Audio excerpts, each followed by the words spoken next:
ನಮಸ್ಕಾರ, ಆದಾಬ್, ಜೈ ಭೀಮ್. ನಾನು ನಿಮ್ಮ ಭಾಗ್ಯನಾರಾಯಣ ಬೊಗ್ಗವರಪೋ. ನೀವು ನೋಡ್ತಾ ಇದ್ದೀರಿ ಸುದ್ದಿ ಸರ್ಕಲ್. ಇರಾನ್ ಯುದ್ಧದಲ್ಲಿ ಅಮೆರಿಕ ಮತ್ತು ಇಸ್ರೇಲ್ಗೆ ಸಮಸ್ಯೆಗಳು ಒಂದೊಂದು ದಿನಕ್ಕೂ ಸಹ ಹೆಚ್ಚಾಗ್ತಾನೆ ಹೋಗ್ತಿದೆ. ಈಗ ಹೊಸ ಹೊಸ ಸಮಸ್ಯೆಗಳು ಬರ್ತಾ ಇದ್ದಾವೆ. ಯಾಕೆಂದ್ರೆ ಅಮೆರಿಕ ಮತ್ತು ಇಸ್ರೇಲ್ ಬಳಿ ಆಂಟಿ ಮಿಸೈಲುಗಳ ಸ್ಟಾಕ್ ಕಡಿಮೆ ಆದಷ್ಟು ಸಹ ಇರಾನ್ ಉಡಾಯಿಸ್ತಾ ಇರುವಂತಹ ಕ್ಷಿಪಣಿಗಳನ್ನ ಅಥವಾ ಡ್ರೋನ್ಗಳನ್ನ ಹೊಡೆದು ಉರುಳಿಸೋದು ಕಷ್ಟ ಆಗ್ತಿದೆ. ಸೊ ಅವುಗಳ ಟಾರ್ಗೆಟ್ ಅನ್ನ ರೀಚ್ ಆಗೋದ್ರಲ್ಲಿ ಸಕ್ಸಸ್ ರೇಟ್ ಜಾಸ್ತಿ ಆಗ್ತಾ ಹೋಗ್ತಿದೆ. ಇದರ ನಡುವೆ ಬೇರೆ ಫೋರ್ಸ್ಗಳು ಸಹ, ಇರಾಕ್ನಲ್ಲಿರುವಂತಹ ಅಮೆರಿಕ ವಿರೋಧಿ ಫೋರ್ಸ್ ಒಂದು, ಇರಾಕಿ ರೆಸಿಸ್ಟೆನ್ಸ್ ಫೋರ್ಸ್ ಅಂತ, ಅದು ಸಹ ಈಗ ಎಂಟ್ರಿ ಕೊಟ್ಟಿದೆ. ಎಂಟ್ರಿ ಕೊಟ್ಟ ತಕ್ಷಣನೇ ಅದು ಒಂದು ಇಂಪಾರ್ಟೆಂಟ್ ವಿಮಾನವನ್ನ, ಅಮೆರಿಕದ ವಿಮಾನವನ್ನ ಹೊಡೆದು ಉರುಳಿಸಿದ್ದೀನಿ ಅಂತ ಹೇಳ್ಕೊಳ್ತಿದೆ. ಅಮೆರಿಕ ಒಪ್ತಾ ಇಲ್ಲ, ಅದು ನಮ್ಮ ಫ್ರೆಂಡ್ಲಿ ಫೈರ್ ಅಲ್ಲಿ ಬಿದ್ದಿದೆ ಅಂತ ಹೇಳ್ಕೊಳ್ತಿದೆ.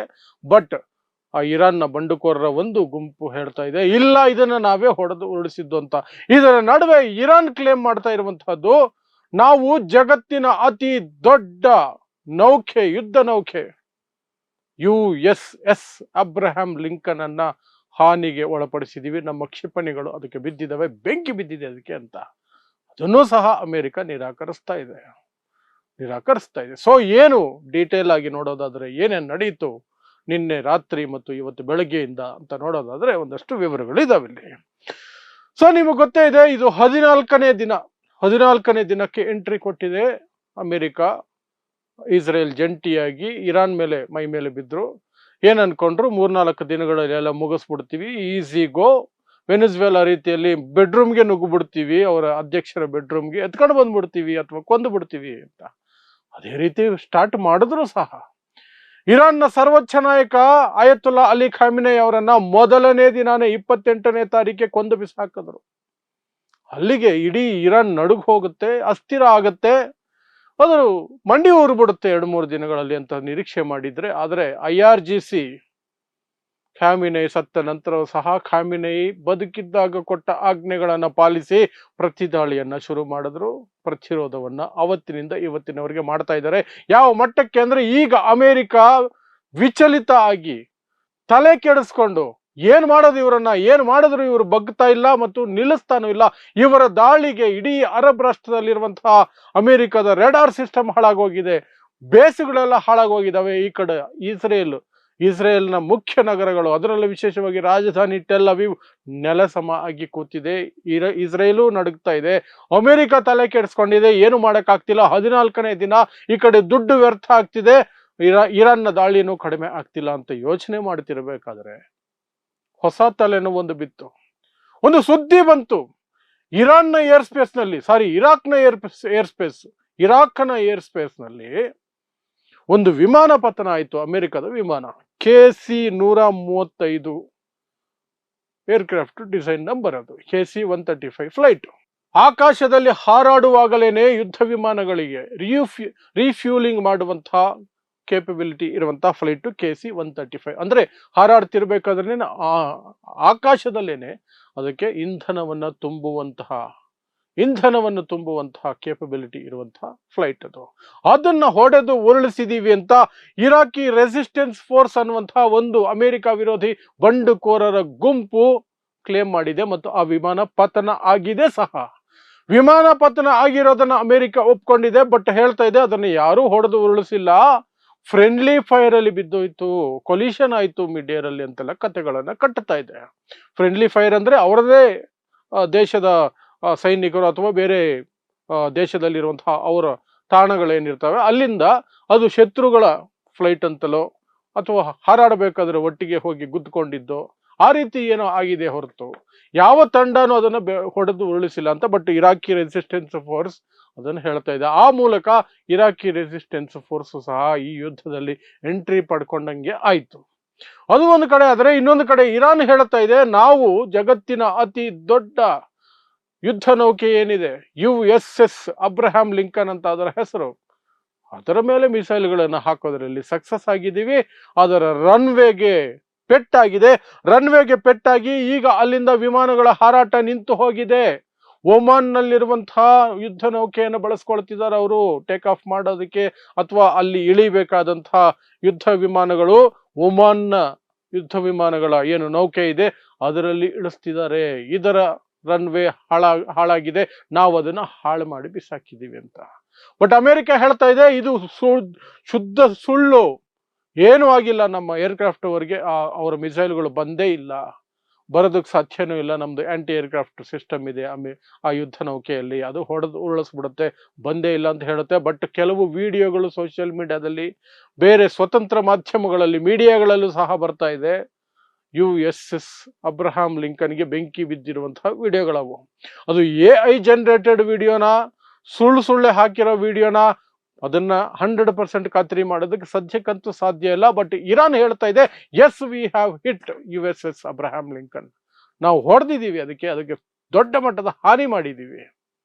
ಸೊ ಇದು ಇರಾನ್ನ ಲೆಕ್ಕಾಚಾರ ಆಗಿದೆ. ಇದರ ನಡುವೆ ಅಮೆರಿಕಾಗೆ ದೊಡ್ಡ ಆತಂಕ ಇರುವಂತಹದ್ದು.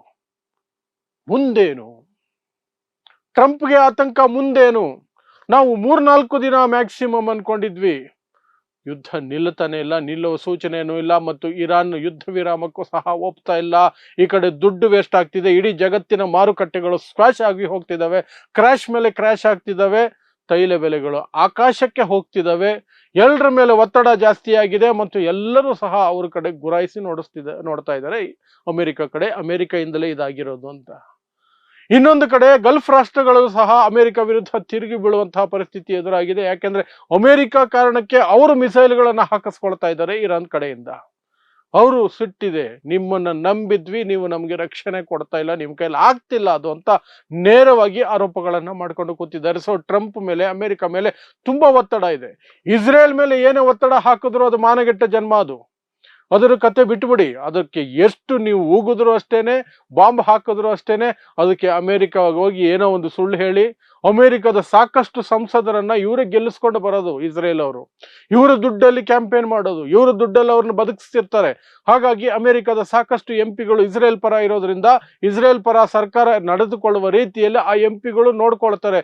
ಹಾಗಾಗಿ ಇಸ್ರೇಲ್ಗೆ ಏನೋ ಸಮಸ್ಯೆ ಅಲ್ಲ, ಎಲ್ಲ ಬಂಕರ್ ಅಲ್ಲಿ ಹೇಡಿಗಳ ಹಾಗೆ ಬಂಕರ್ನಲ್ಲಿ ಅವಿತು ಕೂತೆ ತಿಂಗಳುಗಟ್ಟಲೆ ಕಳೆದು ಬಿಡ್ತಾರೆ. ಬಟ್ ಅಮೆರಿಕ ಕತೆ ಹೇಳಿ, ಅದರ ಆರ್ಥಿಕತೆ ಕತೆ ಹೇಳಿ, ಇಡೀ ಜಗತ್ತಿನ ಮೇಲೆ ಹತೋಟಿ ಕಳ್ಕೊಳ್ಳೋದ್ರ ಬಗ್ಗೆ ಹೇಳಿ, ಅದು ಅವ್ರಿಗೊಂಥರ ಹಿಂಸೆ ಆಗ್ಬಿಟ್ಟಿದೆ, ಒಂಥರ ಇರಿಟೇಷನ್ ಆಗ್ಬಿಟ್ಟಿದೆ ಇರಾನಿಗ. ಏನು ಮಾಡಕ್ ಆಗ್ತಿಲ್ವಲ್ಲ ಇರಾನ್ನ ಅಂತ ಇರಾನ್ ಹೇಳ್ತಾ ಇದೆ. 2 ವರ್ಷ ಆದ್ರೂ ನಾವು ಇದೇ ರೀತಿ ತಿರುಗೇಟು ಕೊಡೋ ಶಕ್ತಿ ಇದೆ ನಮಗೆ, ಪ್ರತಿ ದಾಳಿ ನಡೆಸ್ತಾನೆ ಇರ್ತೀವಿ, ನೀವು ನಮ್ಮ ಮೇಲೆ ಎಷ್ಟು ಬಾಂಬ್ ಹಾಕ್ತೀರಾ ಹಾಕಿ, ಎಷ್ಟು ಹಿಂಸೆ ಕೊಡ್ತೀರಾ ಕೊಡಿ, ನಾವು ಇದೀವಿ ಅಂತ. ಇದರ ನಡುವೆ ಇರಾನ್ನ ಹೊಸ ಸರ್ವೋಚ್ಚ ನಾಯಕ ಮುಜ್ತಬಾ ಖಾಮಿನೈ ಮೊಟ್ಟ ಮೊದಲ ಹೇಳಿಕೆಯನ್ನ ಬಿಡುಗಡೆ ಮಾಡಿದ್ದಾರೆ. ಅಮಾಯಕ ಜನರ ಹತ್ಯೆಗೆ ಪ್ರತೀಕಾರವನ್ನ ನಾವು ತೀರಿಸಿಕೊಂಡೇ ತೀರ್ತೀವಿ ಅಂತ. ಆ ಮೂಲಕ ನಾವು ಈಗಲೇ ಯುದ್ಧ ವಿರಾಮಕ್ಕೆ ಬರೋದಿಲ್ಲ ಅನ್ನೋ ಸೂಚನೆ ಕೊಟ್ಟರು. ಅದನ್ನು ನೇರವಾಗಿಯೂ ಸಹ ಹೇಳಿದ್ರು. ಯುದ್ಧ ಯಾವಾಗ ನಿಲ್ಲಬೇಕು ಅನ್ನೋದನ್ನ ಅಮೆರಿಕ ಡಿಸೈಡ್ ಮಾಡೋಕ್ಕಾಗಲ್ಲ, ಇಸ್ರೇಲ್ ಡಿಸೈಡ್ ಮಾಡೋಕ್ಕಾಗಲ್ಲ, ನಾವು ಡಿಸೈಡ್ ಮಾಡ್ತೀವಿ. ಇರಾನ್ ಡಿಸೈಡ್ ಮಾಡುತ್ತೆ, ವಿ ವಿಲ್ ಡಿಸೈಡ್. ನಾವು ಹೇಳಿದಾಗ, ನಾವು ಮನಸ್ಸು ಮಾಡಿದಾಗ ಮಾತ್ರ ಯುದ್ಧ ನಿಲ್ಲೋದು, ಸದ್ಯಕ್ಕೆ ನಿಲ್ಲಲ್ಲ ಅಂತ ಸ್ಪಷ್ಟತೆ ಕೊಟ್ಬಿಟ್ಟಿದ್ದಾರೆ. ಇದು ಅಮೆರಿಕಗೆ ದೊಡ್ಡ ಆಘಾತ ಆಗೋಗಿದೆ. ಈ ಕಡೆ ಈ ರೀತಿಯಾದಂತಹ ನಷ್ಟಗಳು, ಆರ್ಥಿಕ ನಷ್ಟ, ಶೇರ್ ಮಾರ್ಕೆಟ್ ನಷ್ಟ, ಆಯಿಲ್ ಬ್ಲಾಕೇಡ್, ಹುರ್ಮುಸ್ ಸ್ಟೇಟ್ ಅಲ್ಲಿ ಒಂದು ಹಡಗು ಪಾಸ್ ಆಗ್ತಾ ಇಲ್ಲ ಇರಾನ್ನಿಂದ. ನಿನ್ನೆ ಎಲ್ಲ ಭಾರತದ ಗೋಧಿ ಮಾಧ್ಯಮಗಳು ಸುಳ್ಳೆ ಸುದ್ದಿಗಳನ್ನು ಹಾಕೊಂಡ್ರು. ಭಾರತದ ಹಡಗುಗಳಿಗೆ ಜಾಗ ಬಿಟ್ಬಿಟ್ರು, ಜೈ ಮೋದಿ, ಮೋದಿ ಮಾಸ್ಟರ್ ಸ್ಟ್ರೋಕ್, ಆ ಸ್ಟ್ರೋಕ್, ಯಾವ ಸ್ಟ್ರೋಕ್ ಹೊಡೆಯಲಿಲ್ಲ. 4-5 ಗಂಟೆ ಈ ರೀತಿ ಕಥೆ ಕಟ್ಟಿದ್ರು. ಆ ನಂತರ ಭಾರತ ಸರ್ಕಾರವೇ ಪ್ರೆಸ್ ಕಾನ್ಫರೆನ್ಸ್ ಮಾಡಿ, ಅಂದ್ರೆ ಪ್ರಶ್ನೆಗಳು ತಗೊಳ್ಳಲ್ಲ ಅಂತ ಮೊದಲೇ ಹೇಳ್ಬಿಟ್ರು. ಸರ್ಕಾರದ ಪ್ರತಿನಿಧಿಗಳು ನಿನ್ನೆ ಪ್ರೆಸ್ ಕಾನ್ಫರೆನ್ಸ್ ಮಾಡುವಾಗ ಮೋದಿ ಇದೆ ಅದು ಬುದ್ಧಿ, ನಾವು ಹೇಳಿದ್ದನ್ನು ನೀವು ಕೇಳಿಸ್ಕೊಂಡು ಹೋಗ್ಬೇಕು ಪತ್ರಕರ್ತರು, we will not take any questions ಅಂತ ಆರಂಭದಲ್ಲಿ ಹೇಳ್ಬಿಟ್ರು. ಅಟ್ಲೀಸ್ಟ್ ಇದರಲ್ಲಿ ಹೇಳಿದ್ರು ಇರಾನ್ ಏನು ಒಪ್ಕೊಂಡಿಲ್ಲ, ಅದು ಸುಳ್ಳು ಸುದ್ದಿ ಅಂತ. ಆ ನಂತರ ಅವ್ರ ಪಾದ ಅವರೇ ನೆಕ್ಕಳಕ್ ಶುರು ಮಾಡಿದ್ರು ಮಾಧ್ಯಮಗಳು. ಬೆಳಗ್ಗೆಯಿಂದ ಮಾಸ್ಟರ್ ಸ್ಟ್ರೋಕ್ ಅಂದ್ರು, ಅದು ಸುಳ್ಳು ಅನ್ನೋದನ್ನ ಮಾತ್ರ ಒಂದು ಲೈನಲ್ಲಿ ಹೇಳಿ ಬಿಸಾಕಿದ್ರು. ಅದು ಅವ್ರ ಯೋಗ್ಯತೆ, ಅವ್ರ ಎಂಜಲ ಜನ್ಮಗಳು ಅಷ್ಟೇನೆ. ಸೊ ಇದಿಷ್ಟು ಇರಾನ್ ಯುದ್ಧದಲ್ಲಿ ಈಗ ಬರ್ತಿರುವಂತಹ ಲೇಟೆಸ್ಟ್ ಸುದ್ದಿಗಳು. ಸೊ ಇದೇ ರೀತಿ ಪ್ರತಿ may be once or twice ನಿಮ್ಮ ಮುಂದೆ ಬಂದು ಪ್ರತಿದಿನ ನಿಮಗೆ ಸುದ್ದಿಗಳನ್ನು ಕೊಡೋ ಪ್ರಯತ್ನ ಮಾಡ್ತಾನೆ ಇದ್ದೀನಿ. ಈ ಯುದ್ಧ ಮುಗಿಯುವವರೆಗೂ ನಮ್ಮ ಕಡೆಯಿಂದ ಎಷ್ಟು ಸಾಧ್ಯವೋ ಸರಿಯಾದ ಸುದ್ದಿ, ನಿಖರವಾದ ಸುದ್ದಿಯನ್ನ ನಿಮಗೆ ನಿರಂತರವಾಗಿ ಕೊಡ್ತಾನೆ ಇರ್ತೇನೆ ಅಷ್ಟೇ. ಸೊ ಇಂತಹದ್ದೇ ವಿಶೇಷ ಸುದ್ದಿಗಳಿಗಾಗಿ ನೋಡ್ತಾ ಇರಿ ಸುದ್ದಿ ಸರ್ಕಲ್. ನಾನು ನಿಮ್ಮ ಭಾಗ್ಯನಾರಾಯಣ ಬೊಗವರಪು.